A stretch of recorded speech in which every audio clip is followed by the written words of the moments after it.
The palace was unusually quiet that night, the kind of silence that feels like it's holding its breath. Sheikh Hamdan stood by the window of his private chamber, the city lights flickering below like fallen stars scattered across the desert. His reflection stared back at him, calm, composed, yet carrying a storm behind those royal eyes.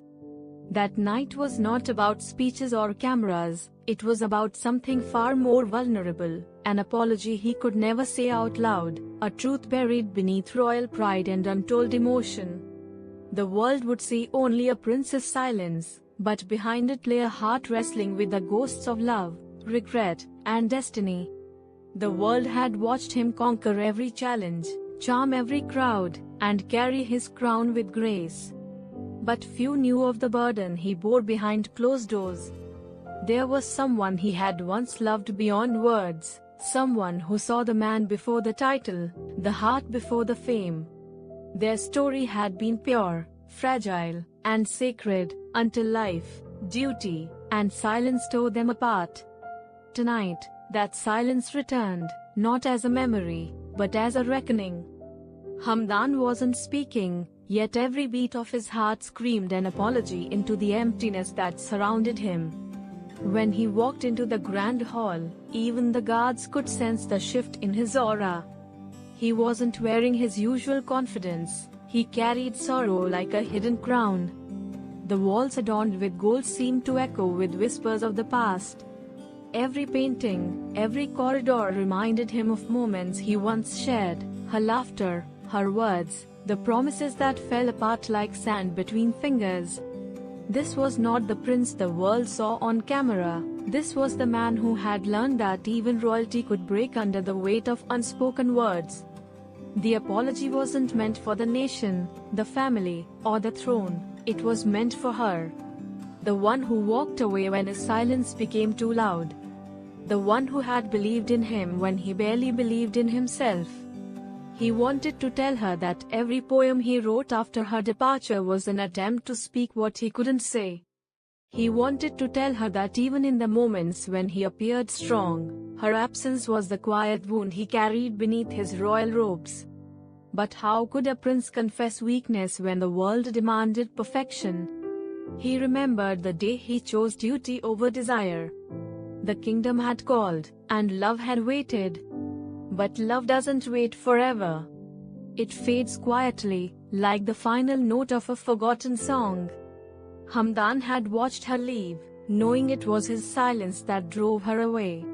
He thought he was protecting her from the chaos of royal life, but in truth, he was protecting himself from the vulnerability of being truly seen.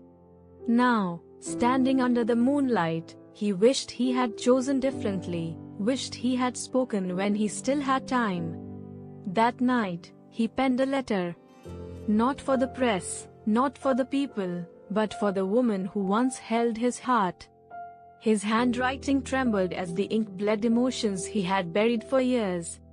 He wrote of regret, of sleepless nights, of moments when he almost called her name but stopped himself, afraid of reopening wounds.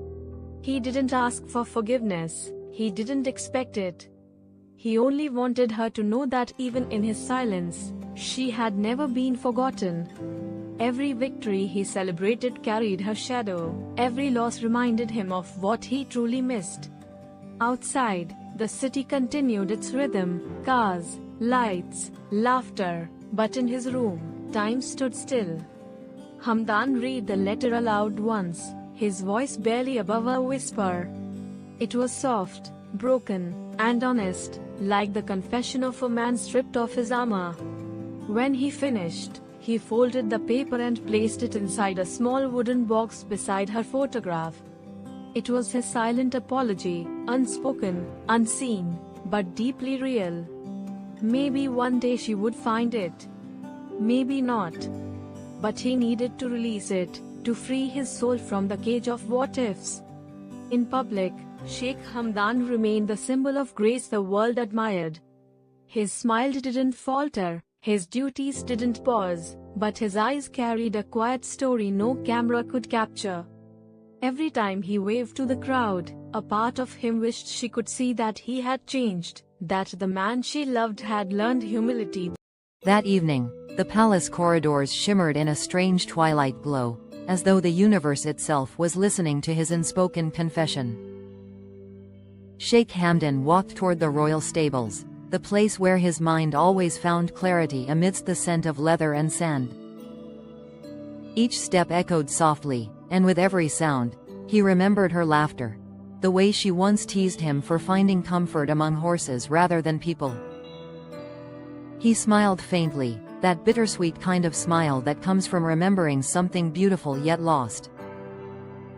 The world believed he had moved on, that time had erased her, but in truth, she was woven into the fabric of his soul. Every sunrise, every desert breeze, every whispered poem still carried traces of her. He stood beside his favorite horse, running a gentle hand along its mane. The animal turned its head, sensing the weight of his emotions.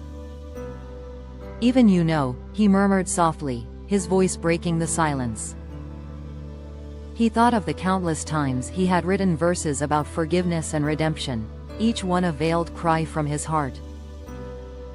His poetry had become his confession, and every line was an apology in disguise. But tonight, for the first time, he wished he could say her name aloud, to the stars, to the wind, to anyone who might carry it back to her. Love, after all, was never meant to be caged by pride. The desert outside stretched endlessly, an ocean of gold under the moon's silver gaze. Sheikh Hamdan stepped out into the night air, letting it fill his lungs with its quiet truth. He remembered the promises they once made under this same sky, their dreams, their laughter, the plans that now lived only in his memory. She had once told him that silence was the most dangerous kind of answer. He hadn't understood it then. But now, standing in the stillness of his own heart, he finally did. Silence could destroy what words might have saved. Silence had cost him love, and in its wake, it left behind an ache too deep for titles or power to mend. As the wind picked up, he closed his eyes and listened, to the rustle of the palm trees, to the whisper of the dunes, to the quiet hum of the earth that seemed to carry her name. It was as though the universe was answering him in its own way, telling him that forgiveness wasn't always about being heard, it was about being honest with oneself. For years, he had tried to bury his emotions beneath duty, but love has a way of resurfacing when the world goes quiet. Tonight, it rose again, not as pain, but as gratitude. Gratitude for what had been, and for the lessons her love